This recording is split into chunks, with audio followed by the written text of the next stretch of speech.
আমার আল্লাহ দয়া করে মায়া করে মহব্বত করে বিগত 23 বছর ধরে আমার আল্লাহ 30 পারা নূর নামক কোরআন আমার ভাইরা আল্লাহ পাক নবীজির প্রতি মহব্বত করে গিফট হিসাবে নাজিল করে দেন। চিৎকার মেরে বলেন সুবহানাল্লাহ।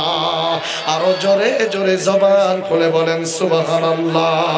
রইলাম পরে সুদূরে বাংলায় আমি অসহায়, কবে যাব সোনার মদিনায়, আমি কবে যাব সোনার মদিনায়। বল না, রইলাম পরে সুদূরে বাংলায় আমি অসহায়, কবে যাব সোনার মদিনায়, আমি কবে যাব, হ্যাঁ আরো জোরে, কবে যাব সোনার মদিনায়, আমি কবে যাব।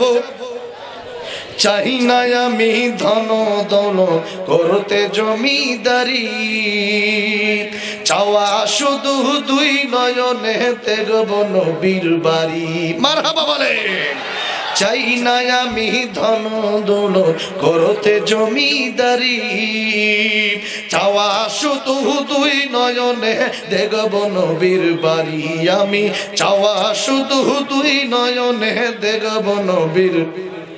মদিনারি ধুলাবালি, মদিনারি ধুলাবালি মাখতাম আমার গায়, আমি অসহায় কবে যাব সোনার মদিনায়, আমি কবে যাব সোনার মদিনা।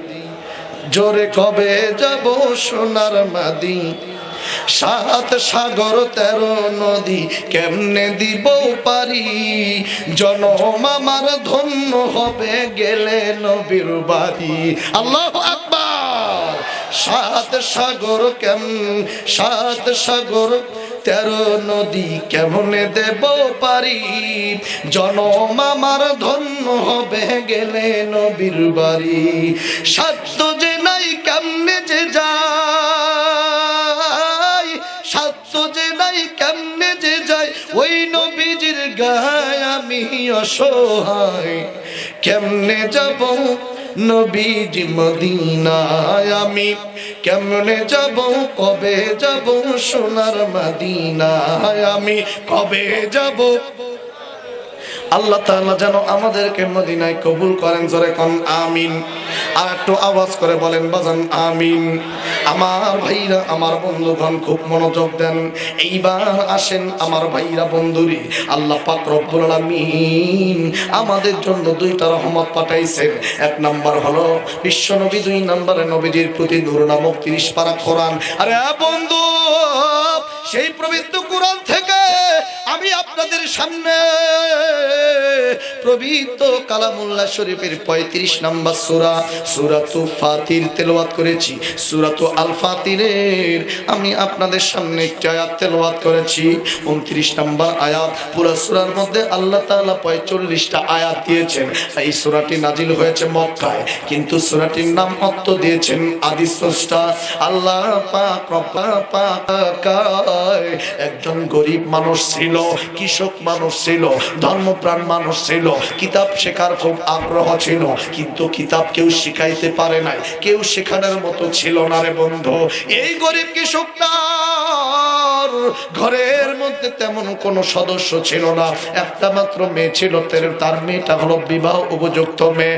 বাবাজি, এই বিবাহ উপযুক্ত মেয়েটা ঘরের মধ্যেই থাকতো, আর প্রতিদিন কৃষক কৃষি কাজ করতো, জমিতে সন্ধ্যাবেলা আসতো, প্রত্যেকটা দিন রাতের বেলা ফজরের নামাজের পূর্বে উঠিয়া ওযু করতো, নামাজ পড়তো, এরপরে যায় নামাজের মধ্যে বসিয়া কি জানি বই পড়তো, এরপরে ফজর পরে তেলাওয়াত করার পরে আমার ভাইরা বন্ধুরে জমিতে কাজ করতে যাইতো, সারাদিন কাজ করিয়া এরপরে বন্ধুরে মাগরিবের নামাজের পূর্বে আমার বাড়িতে চলে আসতো।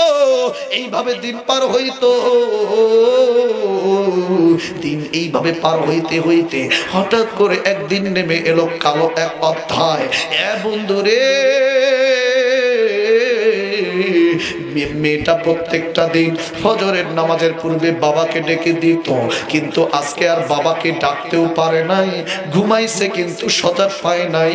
এইদিকে দেখে বাবা ডাকলেও উঠতো, না ডাকলেও ফজরের আগে উঠতো, কিন্তু আজকে সকাল 7টা বেজে গেছে এখনো পর্যন্ত বাবার ঘুম ভাঙে নাই।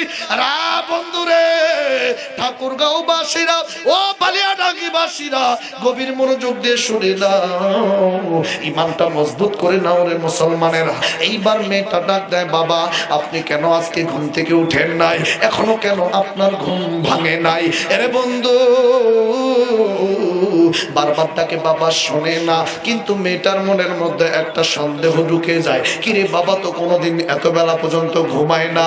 পাশের বাড়ি থেকে 2টা লোক ডাইকা নিয়ে আসে, বলে ভাই আসেন তো দেখি আমার বাড়িতে, আমার বাবা ঘুম থেকে আজকে এখনো ওঠে নাই, কি হলো বাবা, কোনো সমস্যা হলো কিনা?